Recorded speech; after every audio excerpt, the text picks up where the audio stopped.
We'll do an opening, introduce you, then there'll be a short break. minute break, then we'll come back and I'll ask the first question, Shamara will be the second one, and we'll give you a chance.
At Bay Market Cafe, we know life can get in the way of good food, so we're here to offer a hand. Online ordering is back, and this time, it's better than ever. If you overslept and are running out of time, order online and pick it up.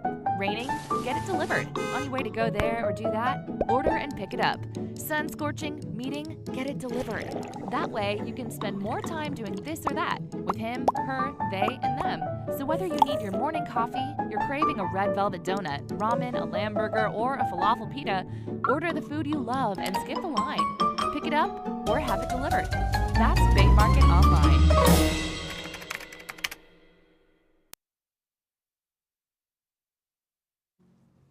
Good evening, and thank you for joining us for the 16th of 19 candidate forums for the 2021 general elections in the Cayman Islands, being hosted by the Chamber of Commerce in association with Foster's. My name is Mike Gibbs, and I have the honor of being the current president of the Chamber of Commerce, and I will also be one of the panelists asking the questions this evening, along with Mr. Shamari Scott, president-elect of the Chamber. I'd like to begin my opening comments by welcoming Georgetown Central candidate Kenneth Bryan and thanking him for accepting the Chamber's invitation to participate in this forum. Fellow candidate Frank Cornwall declined our invitation. Your willingness to appear on this platform demonstrates to voters that you take the democratic process seriously and are ready to respond to a series of questions on the top issues as identified by a recent online Chamber survey. More than 400 responses and more than 200 questions have been submitted via the survey, and these will help to frame the questions for this evening's forum. There is certainly not enough time to ask all the questions, but we will do our best to cover the topics that have been identified as the most important to the Cayman Islands and to Georgetown Central Constituency. When the Chamber was established in 1965, the goal was to create an organization that supports, promotes, and protects the interests and welfare of its members and the wider community. Being nonpartisan, we have hosted forums every election year since the 1988 election. So for 9 elections, we have provided members of the community with an opportunity to hear from their candidates and educate themselves before Election Day. These forums have taken weeks of planning and preparation, with all the credit going to the hardworking Chamber staff, and would not have been possible without the financial support of our sponsors, Foster's, Affinity Recruitment, Bodden's Legal and Corporate, and DART. So a very big thank you to them. I would also like to extend a wholehearted thanks to our media partners, Cayman Mile Road, Cayman Life TV, Radio Cayman, Government Information Services, and ICCI FM for agreeing to broadcast tonight's forum. It is the first time that we have live streamed the forums on the internet, and we hope that this new format will enable even more people to watch them in the comfort of their home. It is now time to begin this evening's forum, and I will therefore turn the proceedings over to Mr. Will Pinot, CEO of the Chamber, who will serve as this evening's moderator. He will explain the rules of the forum and introduce Georgetown Central candidate, Mr. Kenneth Bryan.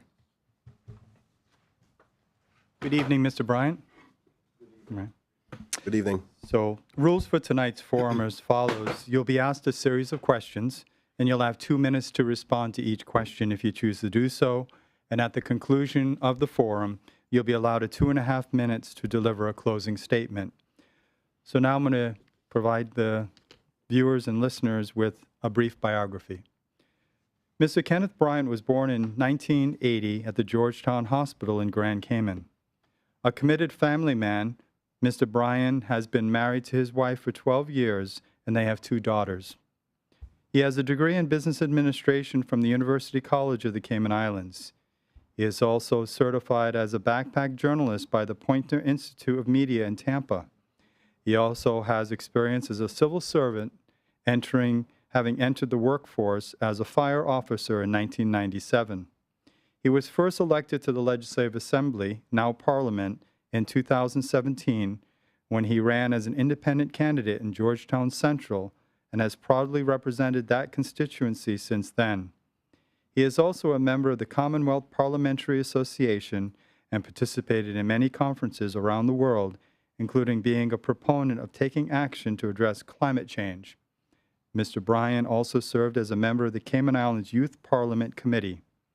Prior to his political life, Mr. Bryan was known for his time as a TV reporter with Cayman 27.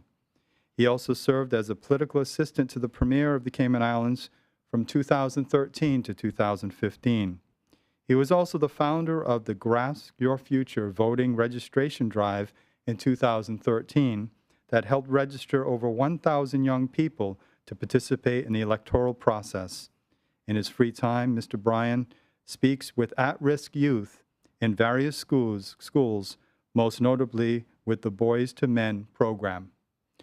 So we're going to take a short commercial break, and when we come back, we'll begin the first round of questioning. Please stay tuned. Behind everything we do is a promise. Better. Better because we care, because we all have a common goal, to be better at cooking, to be better at eating right and taking care of ourselves, to live in a better community, to just feel better. Today and tomorrow and the next day. Do it for you. Do it for them. Do it to prove something to yourself. Do it to carry on a family recipe. Or just because. But when you aim for the stars, better just works. We're Fosters. And we're better. Because of you, because of them, because of this place. And because we care.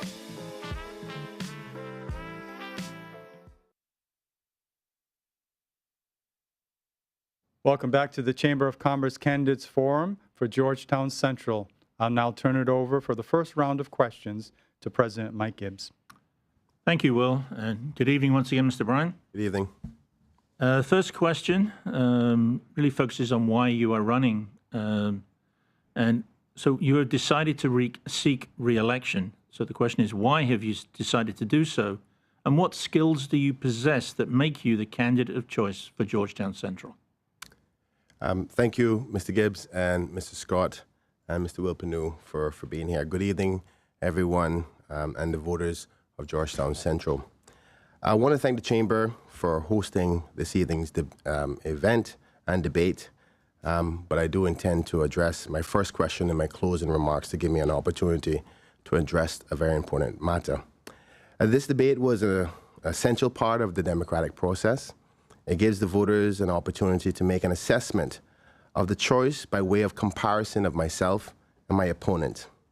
It's an opportunity to hear the views and thoughts of each candidate and to see which suits you and your family best.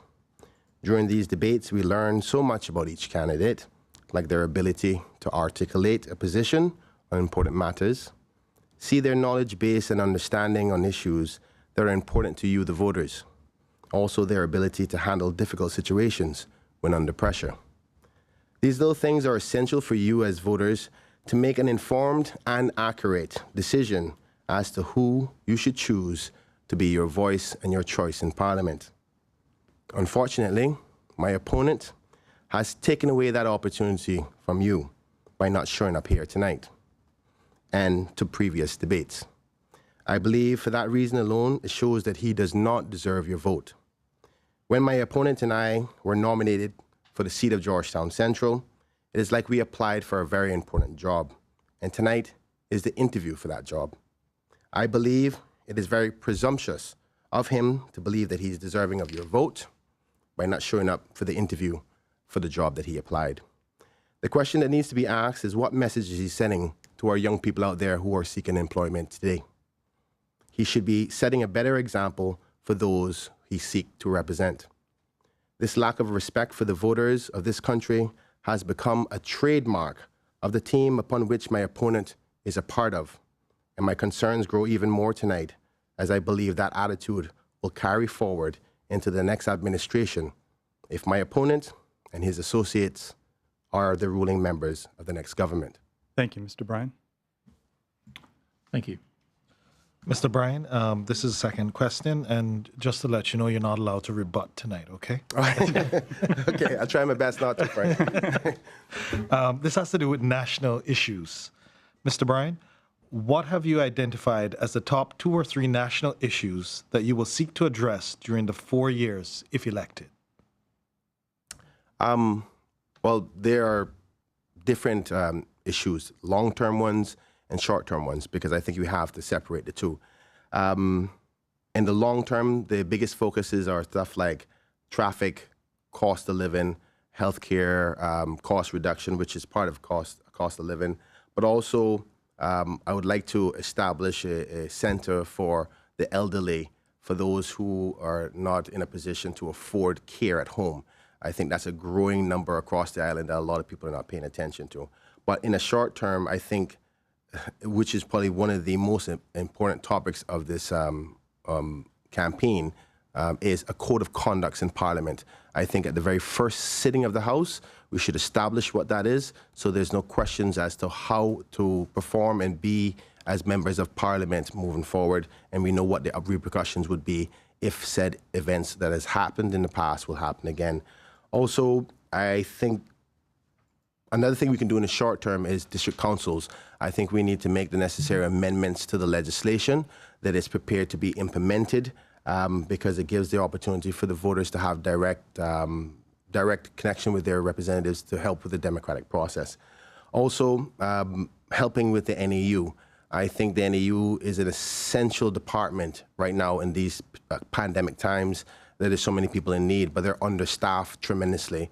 They get so much negative attention for the lack of resources that get to the people in time, and it's because, unfortunately, they have not been staffed properly. And I would like to take this opportunity to thank the members at the NAU for your hard work. I know that you put a lot of work into what you do, and you don't get a lot of praises for it. But I thank you, and if I am elected and I'm a part of the government, I think they should at least double the staff there to make sure that the essential services and assistance are given to them in a timely manner, because it not only affects the client, but also the persons they rent from or purchase from in our local economy. Thank you, Mr. Bryan. The next question shifts sort of more from a national to more of a constituency priority. And the question is, what do you consider to be the most pressing social and economic issue facing the people of Georgetown Central?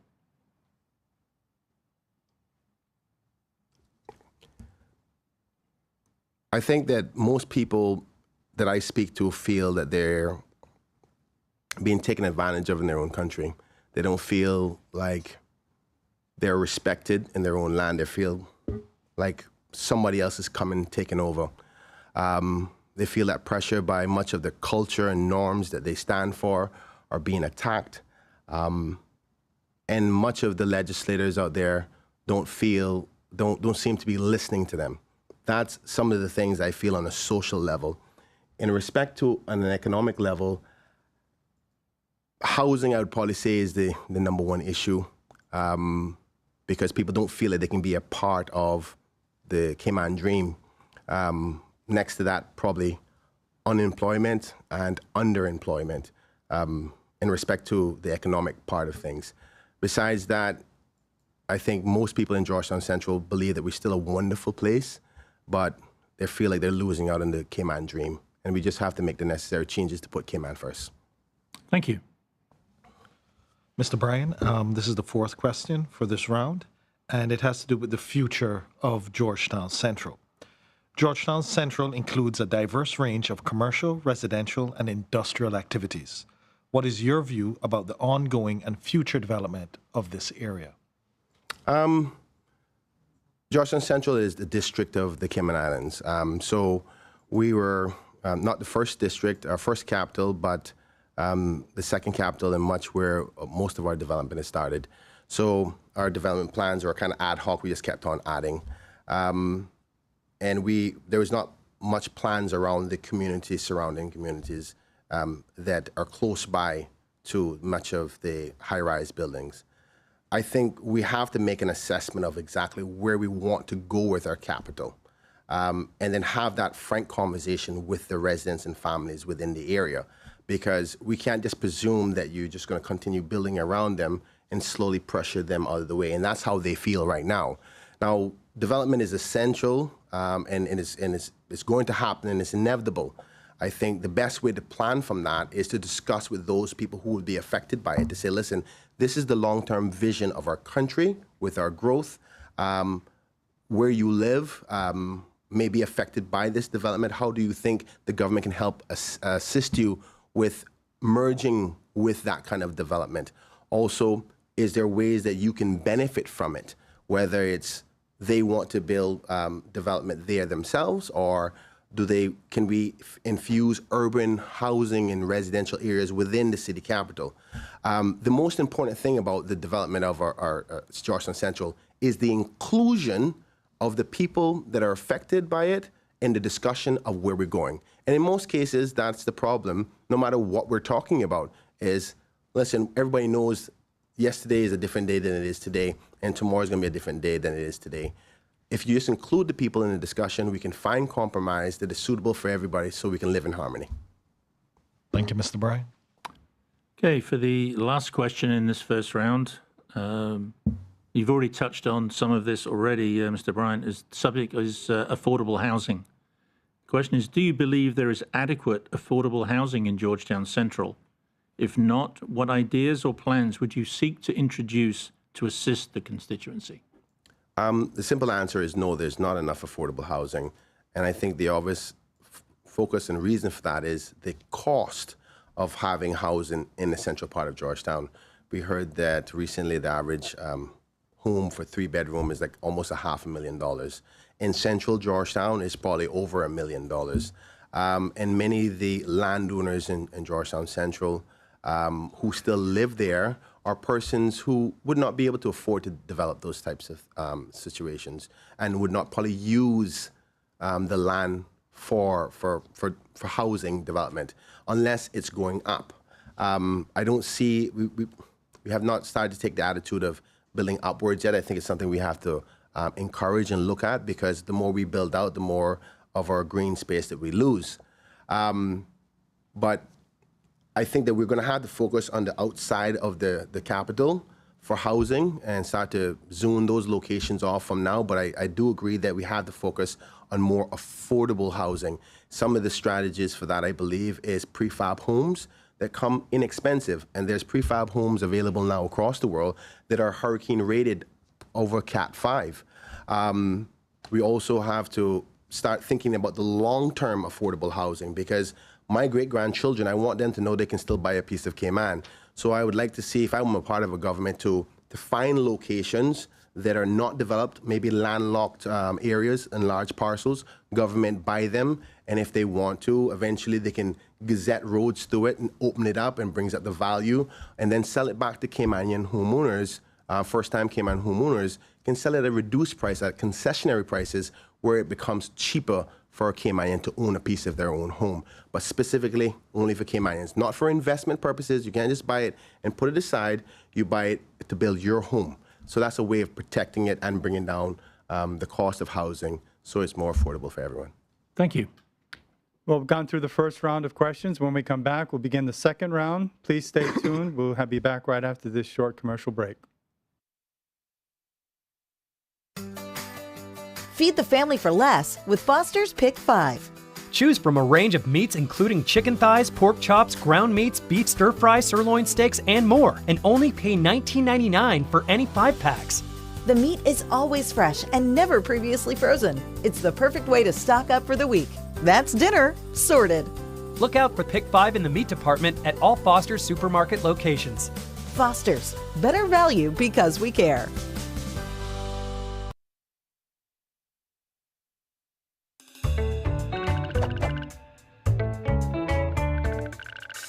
You hear people talk about the economy all the time. But what is the economy exactly? The economy is the flow of money between the people, the companies, and the government in the Cayman Islands. Why is it important to understand the economy? Well, just like the engine of a car, the better we understand the economy, the better we can make it run, and the more prosperous we can become as a community. The first important thing to understand about the economy is that the private sector is the main source of all wealth. Think about it. Most people work for companies in the private sector, both big companies and small businesses. But even if you work for the government, your salary comes from the fees and duties paid to the government by private sector companies and their employees. That's why we call the private sector the prosperity engine that powers our economy and drives the country forward. When business is booming, companies have more money to spend on salaries, bonuses, and promotions. Employees with more money buy more products and services from other businesses. All those people and businesses spending money generates revenue for the government, which pays for important services like education, roads, emergency services, and care for the elderly. So when the private sector is doing well, everyone does well. But when the private sector isn't doing well, like during a recession, the money dries up and everyone suffers. So when you hear people ask, how do we make our country more prosperous? The answer is pretty simple. Grow the economy. After all, you can't get more money from a system that isn't making more money. That's not economics. That's just common sense. In this video series, we're going to take a closer look at our economy to see how we can fuel our prosperity engine and how to make sure everyone benefits. For now, thanks for watching, and remember to share this video with your family and friends so they can learn more about our economic prosperity engine.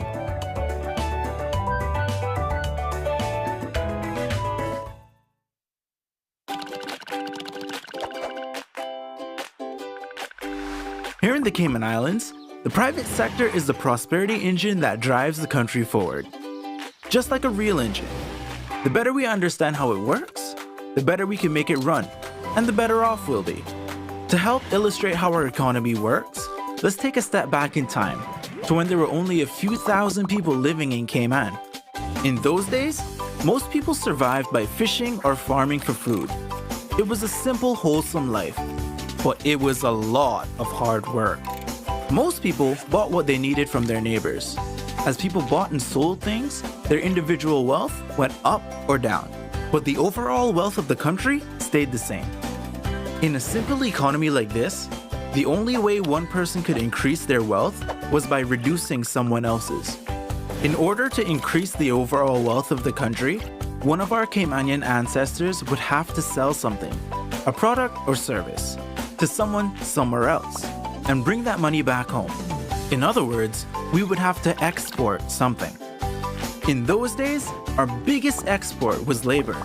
Men worked overseas or on the seas and brought the money home, thereby increasing the total wealth of the country.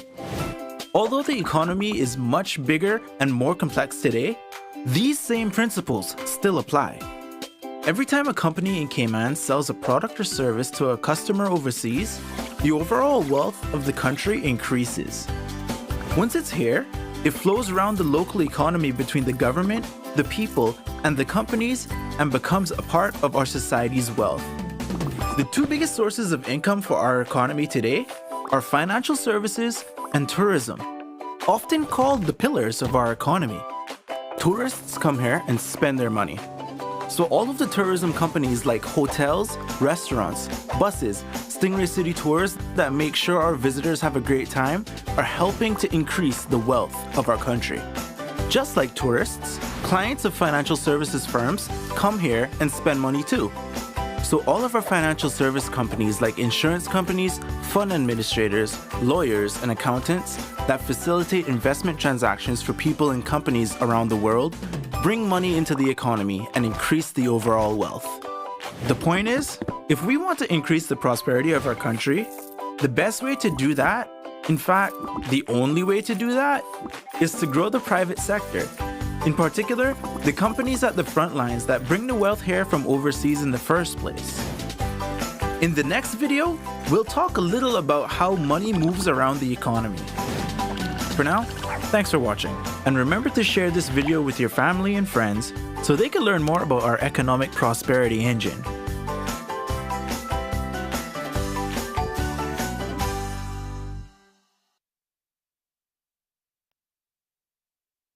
Welcome back to the Chamber of Commerce Candidates Forum for Georgetown Central. And I'll turn it over to President-elect Shamari Scott to begin the second round of questioning. Thank you, Will. Mr. Bryan, this question has to do with beach access. What will you do to ensure that proposed developments throughout the Cayman Islands do not have a detrimental effect on a public beach access? I think the first thing we should do in order to address this problem is to establish all the public beach right-of-ways first, and then get them registered properly, because not all of them are registered. I recall that there were some proposed amendments that was brought to the Legislative Assembly at the time, in the second to last sitting of the House, but was withdrawn.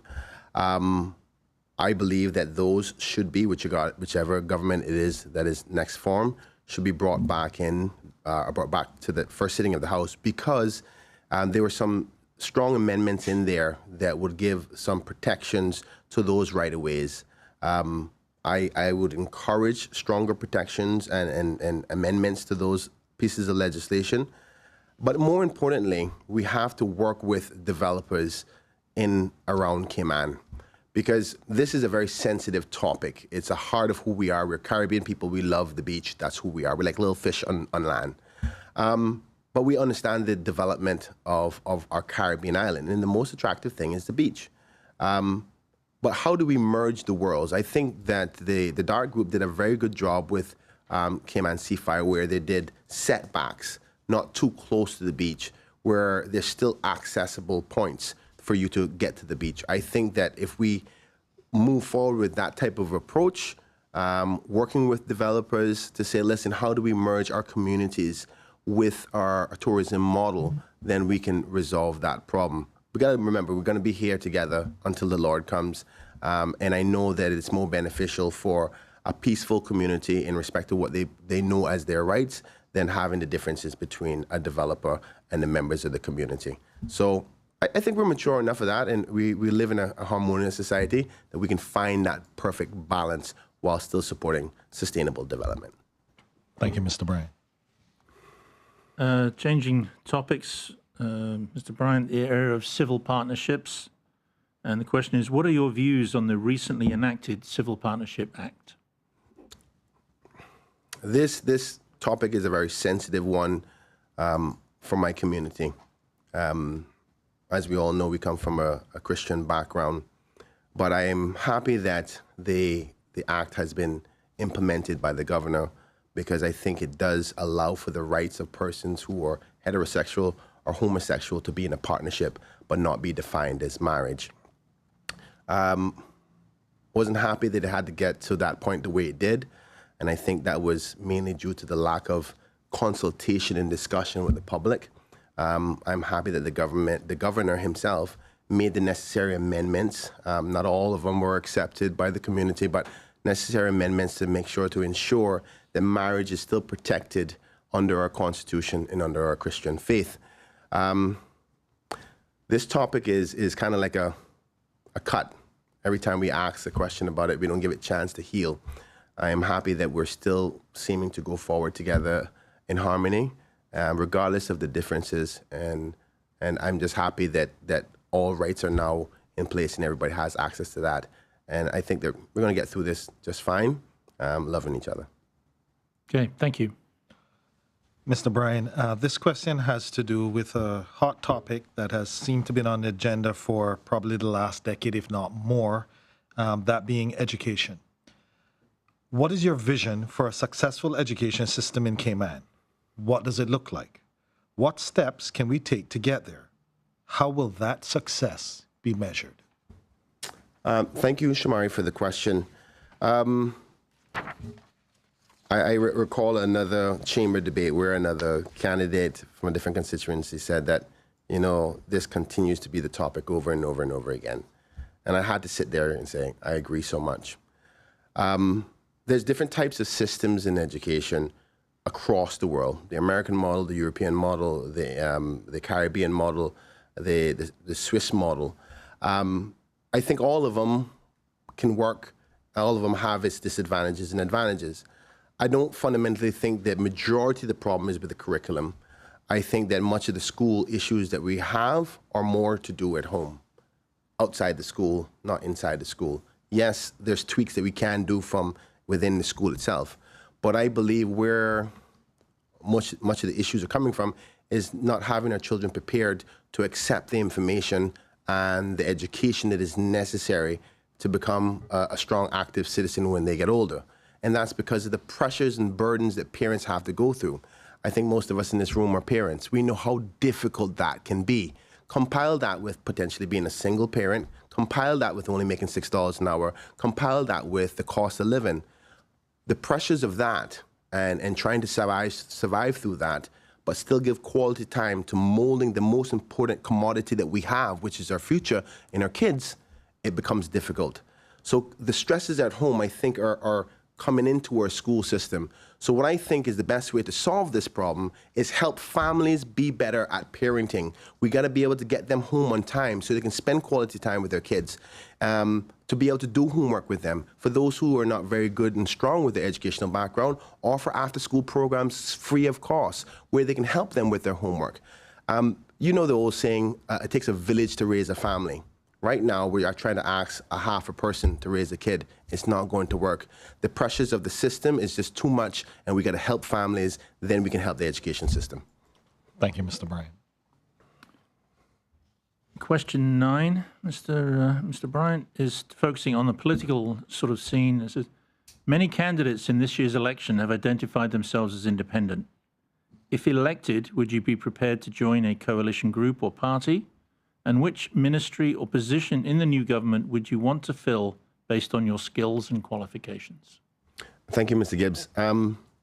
Yes, of course, I'm willing to work with anybody who's elected. That's the part of democracy you must respect, because it's not the individuals that I look at. I see every person from every constituency as the voices of, hypothetically speaking, Prospect or Red Bay. That's the person that comes with their message. And I don't look at the individual who's saying it, but more so what they're saying on behalf of those people. So regardless of who's elected, I think we are mature enough democracy that we can work together to find the solutions. I think ultimately that's all of us, all of those persons who are running think that they have a path to finding those solutions. And ultimately, I think it's an accepted fact that it's going to be a coalition government. So we're going to have to work together. And I'm prepared to work with anybody. I'm not going to be a yes man like some, but because I'm strong and willing to stand for what my people believe in. And sometimes the politics get in the way and people just say yes for yes sake. I take my time, I invest in the topic, do the research, find out how my people feel about it, and say my position. Now, if I was a cabinet minister, that would be different because I have collective responsibility and I will not be able to be as free with my positions because we come together as one and bring a motion to the House. In respect to the second part, bring a bill to the House. In respect to the second part of your question, in respect to ministry, with my background with marketing and my personality and my love for my country and what we stand for, I think I would be strong and effective within tourism and culture and sport. Sport is one of those things that unifies a country, and I really want to unify my people. The new Caymanians, old Caymanians, black, rich, poor, white, everything, because I think that's the better way for us to move forward together. If not any of those, housing, because it's probably one of the #1 issues for me moving forward is making sure Caymanians can have a piece of the Cayman pie. Thank you. Mr. Bryan, this is question 10 and the last for this round, and it has to do with revitalization of Georgetown. What is your view of the current Georgetown revitalization project? If elected, would you continue with the project or would you take a different approach? If yes, please explain. Well, one of the first things I would want in respect to the Georgetown revitalization is the proper funding to support the creation of the Central Scranton Park. There was commitment made to give that nonprofit organization monies to develop that. I really want the Georgetown Central Scranton Park. It's so important, not only to Central, but all Georgetowners. And I think it will help with the concept of revitalization. It creates a green space that can be used for, afternoon coffee or tea, and a space where not only a place to relax, but many of my people in my community can go and offer some of the best cooking in the world. But in respect to the overall government plan so far with the revitalization, I only see so far it being more of a change of the outside look, the decor. It's talking about the green space and more trees. That's good. But if we're going to make a serious push for the revitalization of Georgetown, I think we need to take on the model kind of similar to what the Dark Group has done with the Cayman Bay, where you work, live, and play, and put the necessary legislation in force to allow that to happen, but also to incentivize businesses to come back to the center heart of Georgetown. During the day, it's not a problem. We see it as live as ever. It's after the sun goes down. So we have to start incentivizing businesses like restaurants, entertainment, music, and the like, and then some residential, because if people live potentially at the top floors of those buildings, then they still have to live around there and move around, and they'll go down to the convenience store downstairs or to the coffee shop or what have you. So I think we can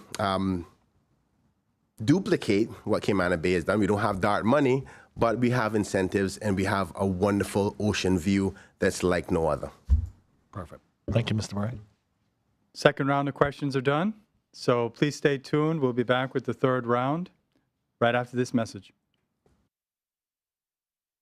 March in Cayman is hot, but at Foster's, it's frozen. Frozen Food Month is back, and we're giving away 4 $250 Foster's cards. To enter, just purchase any 3 products from the frozen department from now until March 27th. It's that easy. You could grab a frozen pizza for dinner, frozen berries for a morning smoothie, and frozen plant-based sausages for something different. Exactly. Just don't forget to enter online at fosters.ky/frozen food month. Foster's, better because we care.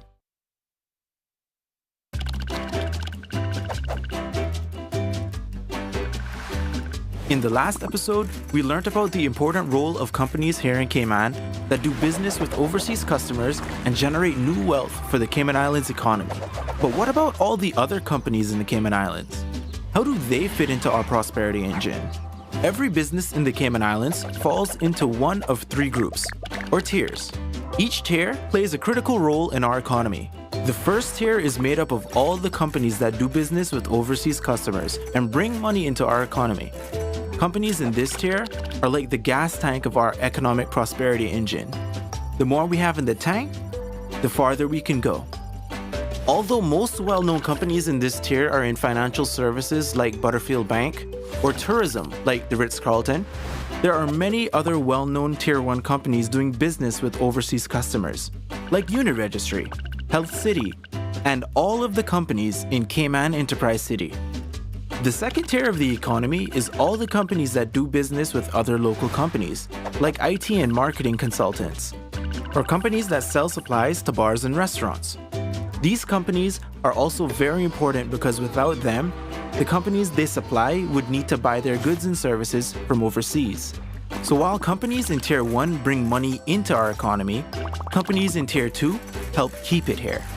The third tier is made up of all the companies that provide services to people that live and work in the Cayman Islands. Companies in this tier include supermarkets, dry cleaners, mechanics, gyms, doctors, dentists, architects, house builders, florists, and gardeners. These companies are important sources of employment and business opportunities for our people. And they play a really important role because without them, Cayman wouldn't be a very nice place to live. So to recap, Tier 1 companies do business with customers overseas. Tier 2 companies do business with other companies in Cayman. And Tier 3 companies do business with those who live here.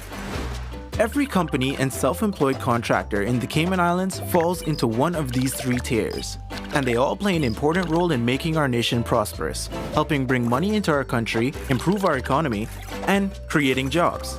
And without them, the Cayman Islands wouldn't be the great country that it is.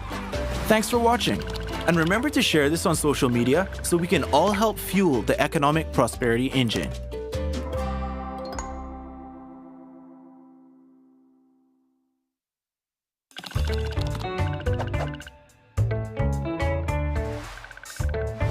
When companies do well, everyone does well. Not just the business owners, but the employees, other businesses, the government, and even the customers. Seriously, to learn how, let's look at how money flows through a company. When a company sells its goods and services, they receive money, which is called revenue. That money is then split up and used in a number of different ways. Some of the money goes to employees. To keep it simple, we'll call this salaries. Some of the money goes to pay for products and services the company needs to keep running. Those expenses are called overheads. Some of the revenue goes to the government in duties and fees. And finally, any money left over goes to the owners of the business as profit. So no matter what products or services a company provides, it's like a machine that takes in money as revenue and spits money out as salaries, overheads, government fees, and profits. It's really that simple. Every dollar that a company takes in gets turned into one of those 4 things. Okay, so how does it benefit everyone when companies do well? Let's take a closer look. First, with salaries. Salaries are important for the economy because most people get most of their income from their employment. Next, government fees. In the Cayman Islands, the vast majority of the government's revenue comes from duties and fees paid by businesses. That money goes to pay for important government services like education and emergency services, healthcare, and infrastructure. Then we have overheads. Quite simply, one company's overhead is just another company's revenue. When a hotel needs supplies, they buy them from local suppliers. Those suppliers turn that revenue into salaries, overheads, duties and fees, and if they're lucky, profit. Some people think that business owners make too much money, but the truth is, the average company only makes 7.5 cents in profit for every dollar in sales. And that's assuming they make a profit at all. The other 92.5 cents goes to pay for salaries for staff, overheads that become revenue of other companies, and duties and fees that pay for the government services we need. In order to become successful, most business owners have to work extremely hard and take a lot of risks. If it wasn't for the ability to make a profit, the owner wouldn't have started the business in the first place. And if nobody started any businesses, there would be no jobs for employees, which means no salaries, no overheads to support other businesses, and no money from government fees to pay for our government services. So yeah, when companies do well, everyone does well. In the next video, we'll take a closer look at why countries need economic growth. For now, thanks for watching. And remember to share this video with your family and friends so they can learn more about our economic prosperity engine.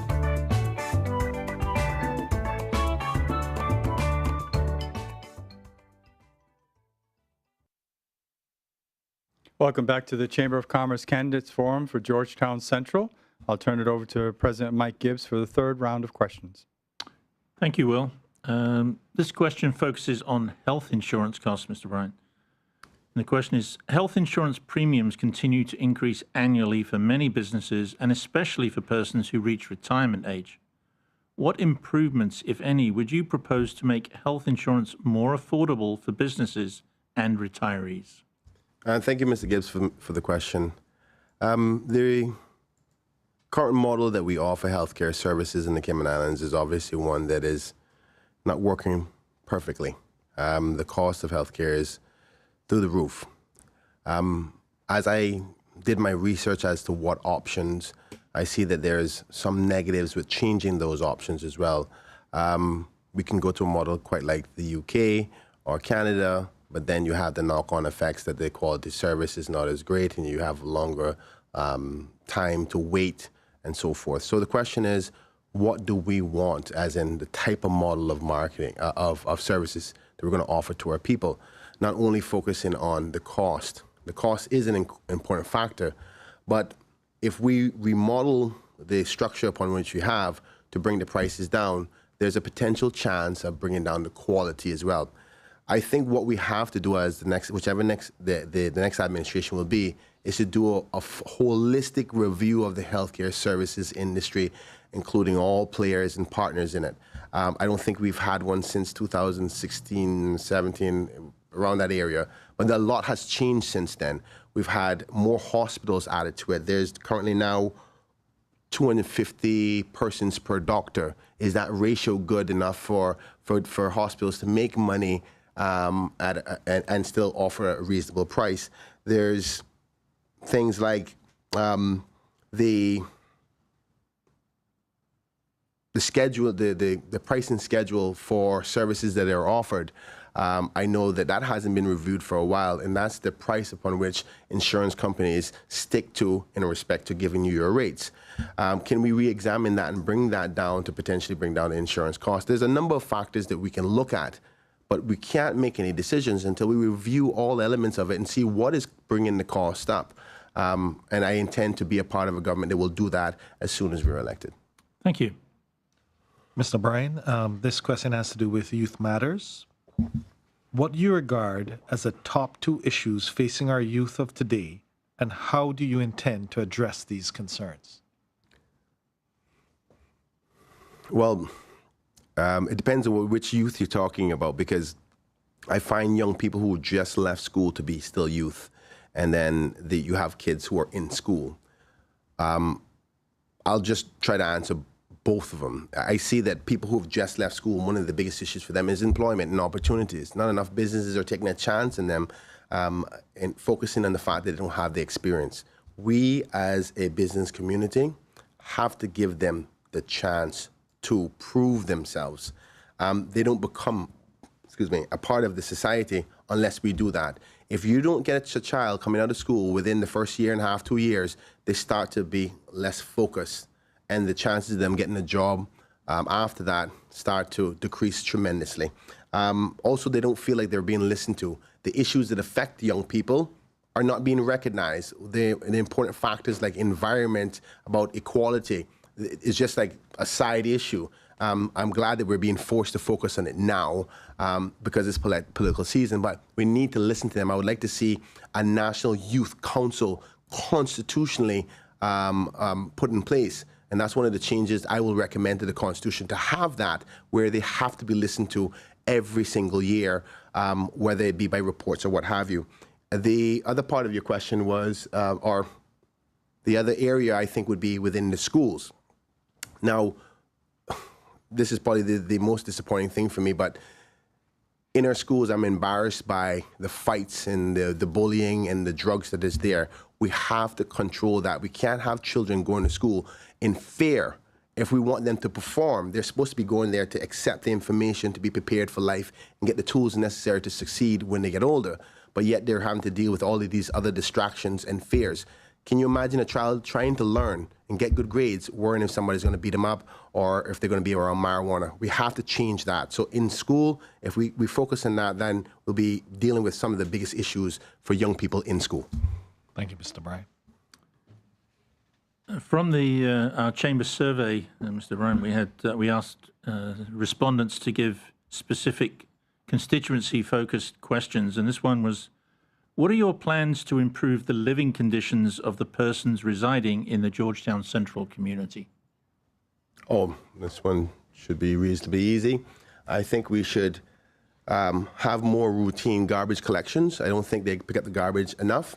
I would like to work with the Royal Caymanians Police Service to do a lighting safety assessment for Georgetown Central, but I think it should be done across the island. This will bring down the level of criminality. Work closely with the NAU to continue to provide assistance for those families who are in need. Continue to work with the business community and the work department to ensure that Caymanians are getting the opportunity to get jobs, and to those who are underemployed to move up the ranks to get better wages. And lastly, get my park done in Georgetown Central. And I was also promised to have assistance from the government in respect to the basketball court at the Georgetown Primary School.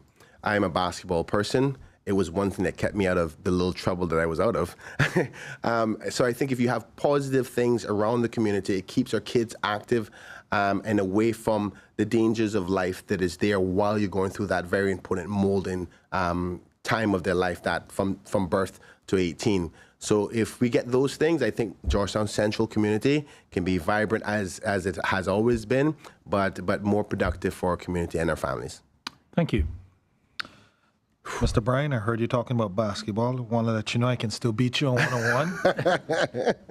But you're probably right. let's go to the next question at hand. And you also mentioned work, as in the work department. So this question actually is specifically designed to ask you a question about employment. With regards to the new Department of Work system that has been implemented in recent years, do you consider the system a success? If not, what improvements would you recommend? I don't think that the work department's system is the root cause of the problem.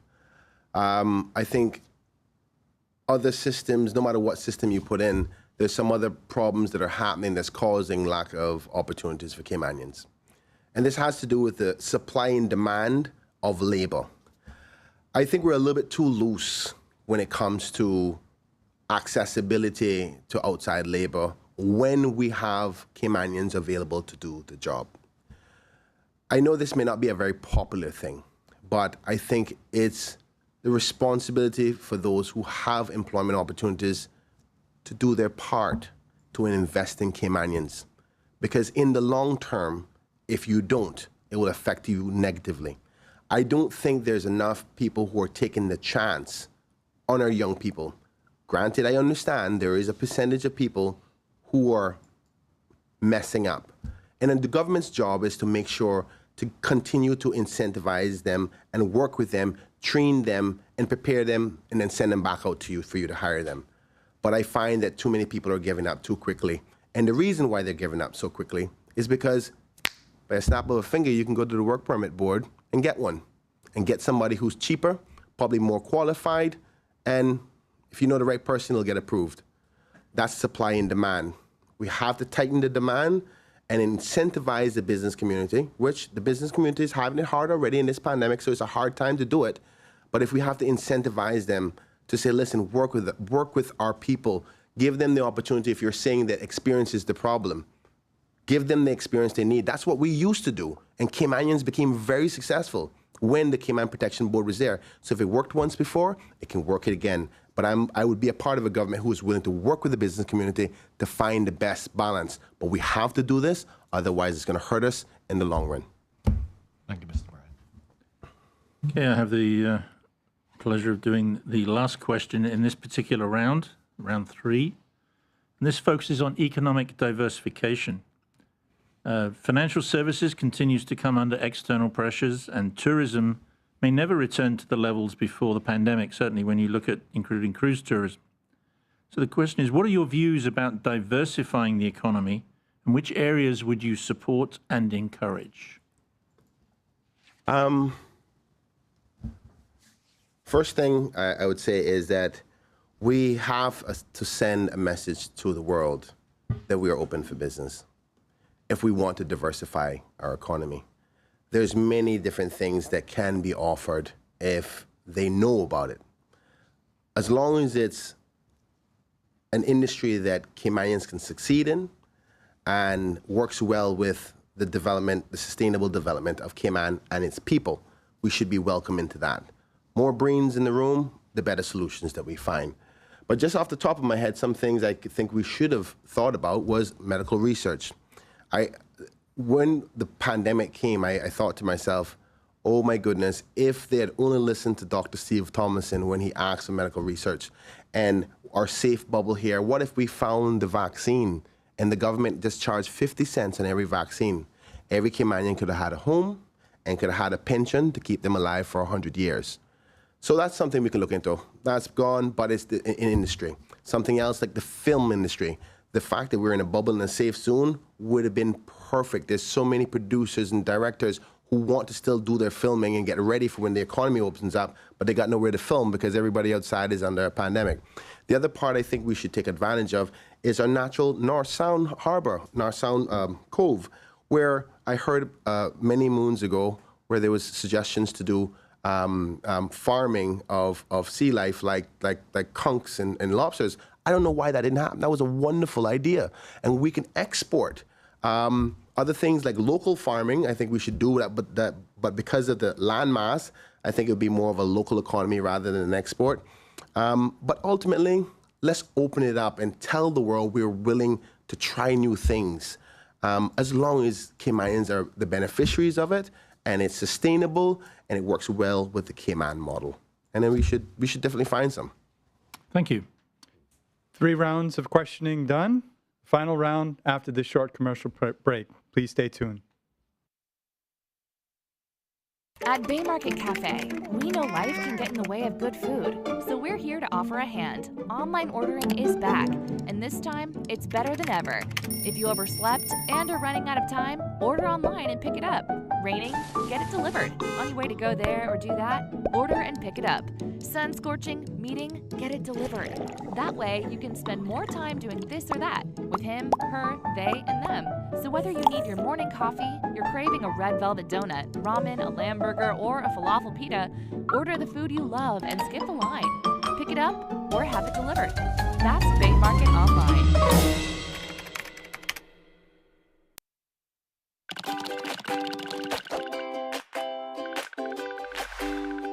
Most people want the same basic things in life. They want to be safe, healthy, happy. They want a good job. In a word, people want prosperity. So how can we create more prosperity for Caymanians? Another way to say prosperity is standard of living. There are 3 basic ways to improve the standard of living. First, the government could spend more money on services like healthcare, education, or infrastructure. That would make life better for Caymanians. But it would also cost more money, which means more government fees. So it might bring a better standard of living, but it would also increase the cost of living. The second way to improve living standards would be to reduce the cost of living. A lower cost of living means people have more money to spend on other things. But in a modern economy, for the most part, the cost of living isn't something that the government can directly control. The third way to improve living standards would be to increase salaries. Raising salaries has the same effect as reducing the cost of living, because it gives people more money to spend. If only there was some way we could increase salaries, increase government revenue, and decrease the cost of living all at the same time. There is. It's called economic growth. In the last video, we saw how companies turn revenue into 4 economic outputs, including duties and fees and salaries. So in order to improve government services without increasing anyone's government fees, and at the same time increasing salaries, companies need to make more revenue so they can afford to pay more money in salaries and duties and fees. And that's what economic growth is.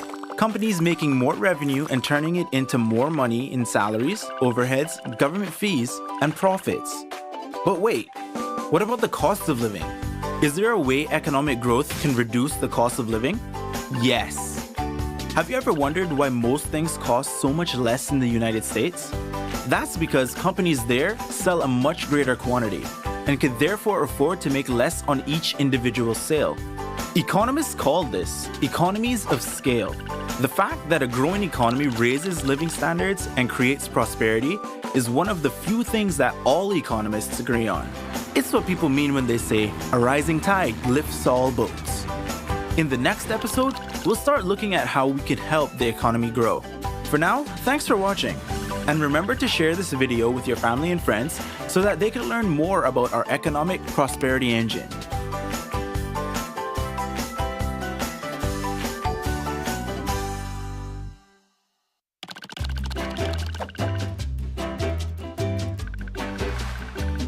So we've already talked about what economic growth means and why it's so important. But how do we achieve economic growth? Well, remember the 3 tiers of the Cayman Islands economy? In a way, each tier is like a separate economy in its own right. They each have different growth drivers and different obstacles to growth. So let's look at each tier and see how we can help them grow. Let's start with Tier 3. Remember, Tier 3 is made up of all the companies that sell products and services to the residents of the Cayman Islands, like Foster's, Kirk's, Hurley's, Scott's Marine, A.L. Thompson's, Cox Lumber, Champion House, Ala Kebab, and so on. So how can we help these companies grow? Let's look at a great example of a Tier 3 company, a hairdressing salon. To increase revenue, the hair salon could spend more money on marketing and win customers that way. More customers means more revenue, right? Right. However, that's not economic growth. Because although more customers would mean more revenue, that's only because another salon's revenue went down. If you could look at the hairdressing sector as a whole, the overall revenue or demand stayed exactly the same.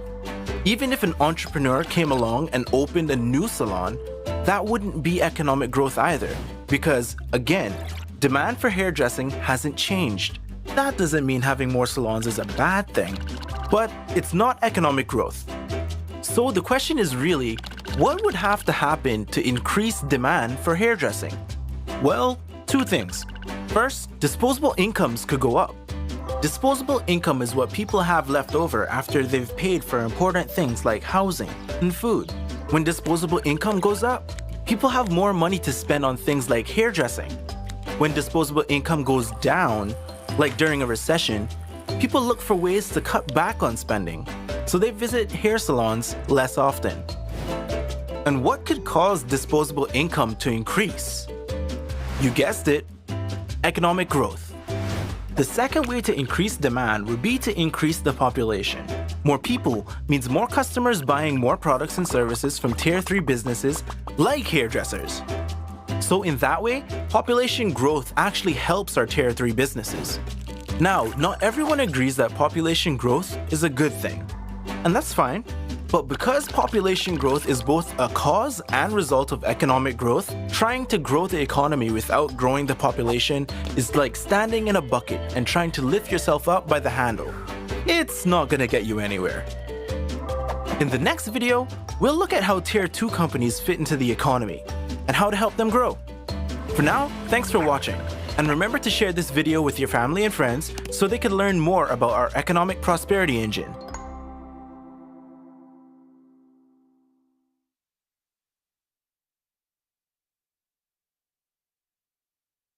Welcome back to the Chamber of Commerce Candidates Forum for Georgetown Central. And we have the final round of questions, and we'll begin, Mr. Shamari Scott will begin the questioning. Thank you, Will. And I have the pleasure of the first and last question Oh in this boy, round. So in trouble now. All right, so this first one is cost of living. The cost of living ranked as the top issue for respondents in the most recent Chamber Public Survey. What additional strategies would you propose to address this issue beyond those that you've already touched on? Well, I think I covered the minimum wage element. I think that cost of living is determined based on how much money you make. And cost of living is relative to the income bracket that you're in. I think many of the people who are affected by the high cost of living are those who don't make as much income. Sadly, that number is increasing and getting wider. I think there could be a number of strategies. There's no one silver bullet to this. Let's just make sure we be honest about the realities of this. But if we close the gap a little bit, it may become more digestible in respect to living here. So we have to start to reduce the cost of essential things. For example, currently there's a 22% duty on women's sanitary products. I mean, we have to cut that out. I mean, that's a direct cost and just specifically just for women. And there's other things that are not essential, that they're high-end, that are duty-free. If we go through the fee schedule or the duty schedule for customs, I think there's a number of things we can switch around. So bring and reduce the things that are essential and potentially put back on some things that haven't been there before. Now, we got to be really careful with that because you don't want to disrupt the balance of our economy. But we have to do something for the most vulnerable, because those who make money are not complaining about this. This is those who are in need, and it becomes the government's burden. Also, to ensure that Caymanians get the opportunity in the jobs that they are qualified to do. There's a lot of people who are unemployed, but that's mainly due to COVID. And the government is trying to do as much as we can in respect to giving them money to assist them to get through this. But there's a lot of Caymanians who are underemployed too. Qualified and doing jobs that are like a half of what the value they are. So we have to increase that. I think once we do a number of those measures, there's many more, but the time will not allow me to say. But if we do a couple of measures together, we can close the gap and make Cayman more livable. Thank you, Mr. Bryan. The next question focuses on the subject of decriminalization of marijuana. And the question is, Jamaica permits the use of cannabis for medicinal and religious purposes and decriminalized it in 2015. Would you support a similar action for the Cayman Islands? This topic is quite like similar or past questions, a very sensitive topic across the island. So ultimately, I would definitely have to speak to the people of Georgetown Central first before giving any position on that. As a part of their voice in Parliament. But I think that the public is starting to understand that there are benefits to changing the legislation to allow the decriminalization of it and more uses for personal use and for medicine. But I think that unless we have a proper conversation with the public about this and explain to them how it would happen, and what the potential changes may be in our society, then I don't think it's going to go anywhere. The fact that other countries are doing it is not necessarily the reason why we should do it. We should do it because we understand the effects of what the change may be that we're trying to do. So the model that Jamaica is using may not necessarily be the model for us. We may find that any model is not the one that we want. I think this has to go to the people of this country by way of referendum, and I think we should do it now and get it out of the way, because we constantly hear about this topic every campaign season. And I think the next generation are more open to this, and it's not going to go away. If we don't do it within this administration, it's going to be the topic again within 2025. So I think my people know there's enough, there's positives to this, and they're open-minded to listening. It's about how we market and message the benefits of it and how we mitigate the potential negatives that may come from it, and I think it may go forward. But they have to have the say on it, though. Thank you. The next question is about pension reform, and this is question 18. Mr. Bryan, the recent withdrawal from private pension funds has depleted the ability for many residents to have enough funds when they retire. What ideas would you recommend to address this future shortfall? I agree that we've had a shortfall even before the pandemic. The pensions have been underfunded. I supported the withdrawal of the funds to get through the pandemic. Otherwise, the government would be in some serious trouble, and government meaning all of us, by way of paying salaries and the like. But the first thing we had to do before finding any solution is establish how much the shortfall is, because we've heard figures of over $400 million was withdrawn, but that's not all for Caymanians. As an elected member, my job and responsibility is to take care of my people, unfortunately not work permit holders. Now, eventually they may become Caymanians, and I'll deal with that when they do, if they do. But for now, we have to focus on where the shortfalls are for Caymanians. So hypothetically speaking, let's say that's $200 million out of the $400 million that was Caymanians' money. I think the government should set aside a fund that you put money into specifically, and you can call it the COVID-19 fund. COVID-19 is not going to come around hopefully not for another 100 years once we resolve it. So this is not something that's going to happen all the time. But to put back money for those Caymanians who took out. And what we also have to do is establish who took out and how much they did. But even if we were to say magically put all that money back within a 5 to 10 year, 20 year period, the amount of contributions that we're putting in the pensions now at the rate of the cost of living is still not sufficient. So we have to do one of two things. Either get Caymanians to make more money and put more savings away, or reduce the cost of living for when they retire, that they can survive in it. A number of these strategies we've brought up here tonight, and I think the government and all candidates are focusing on those issues, and hopefully we'll be able to resolve them. But ideally, establish what the amount is and start to put money aside for it, and also consider more persons putting more money aside for the future, because this is about your future, not only the government's problem in the future. Thank you, Mr. Bryan. Yeah. My last question of the evening focuses on the future of financial services. And it's that given that financial services is critical to the island's economy, how do you think the country should respond to the FATF grey listing and the European Union's intention to blacklist us, even though we have met most of their requirements? Thank you, Mr. Gibbs, and forgive me.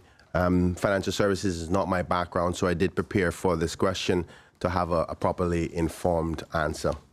I would definitely push for stronger international marketing of what we do, what we're really about here in the Cayman Islands. We can no longer afford to ignore organizations like FATF, the OECD, and the EU, because that will only harm our ability to do business and hurt our local economy. Even if we look to diversify our economy, we must protect the number one pillar, and that is financial services. This requires our technical officials to continually engage with their peers in Europe, while at the same time engaging with the political level. We now see that some of these organizations across the world are pushing for places like Cayman to introduce taxes, and if we don't have a proper plan, we can lose the many, many decades of building of what we have here in the Cayman Islands. That's why, as a country, we must continue our commitment to continually meet the evolving global standards. It is clear that Cayman is being held to a higher standard unfairly, but we must do whatever it takes to defend Cayman's position as a tax-neutral jurisdiction and the leading international financial center. This means we can no longer drag our feet like, unfortunately, what happened that caused us to be on the blacklist. Once we make the commitments, we have to follow through with them. While we're on the topic, I must say that I applaud the government for the decisions to establish offices in places like Washington, D.C. and Brussels. We can only properly engage with officials there by building relationships over time, and that can best happen with us having a permanent representative there. I will continue to support these efforts and bring them to a reality if I am elected. Thank you. All right. Mr. Bryan, we are at the last question of the evening. Thank you, Lord. Sorry. And this one has to do with growth management. Yes. What is your view on the current level of population growth and development and the resultant impact on the country's infrastructure? Additionally, what measures would you recommend so that Caymanians benefit from a growing economy?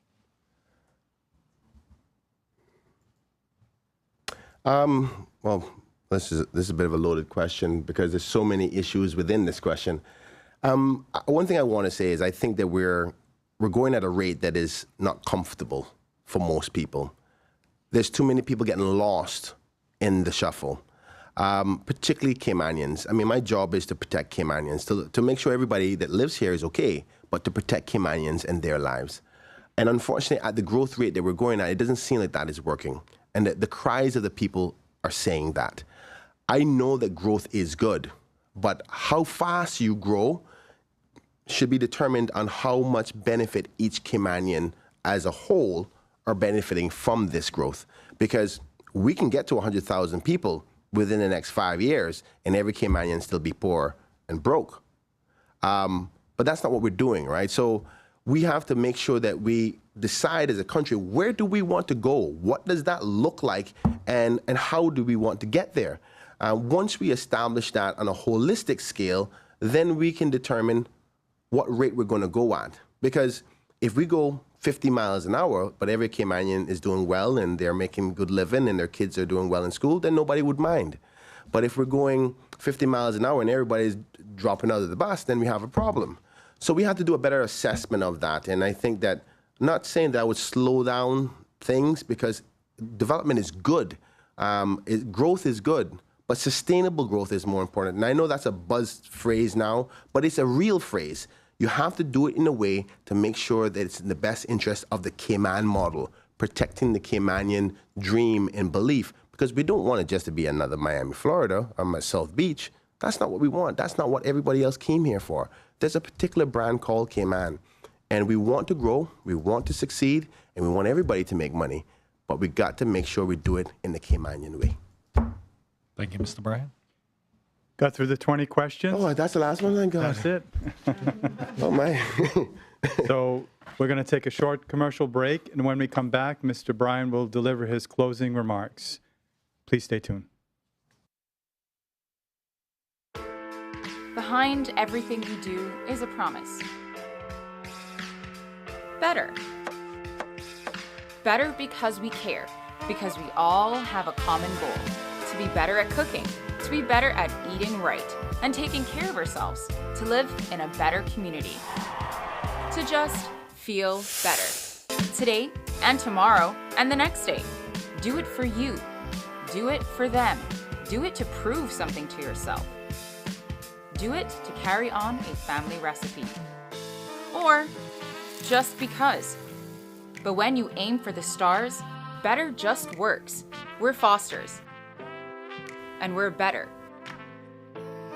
Because of you, because of them, because of this place. And because we care.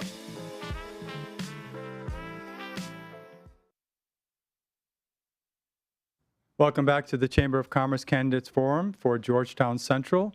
And now I'll turn it over to Mr. Kenneth Bryan, who's going to deliver his closing remarks. Thank you, Will. Thank you, Mr. Gibbs. Thank you, Mr. Scott. I know there's a number of things I did not finish or tell everybody my positions on, so I'm going to leave a copy of my manifesto here for you. I want to thank the Chamber again for having me this evening, and a special thanks to the viewing audience and the listening audience for taking your time out of your evening to listen to what I have to say. I hope I have demonstrated why I am deserving to be your representative for another 4 years.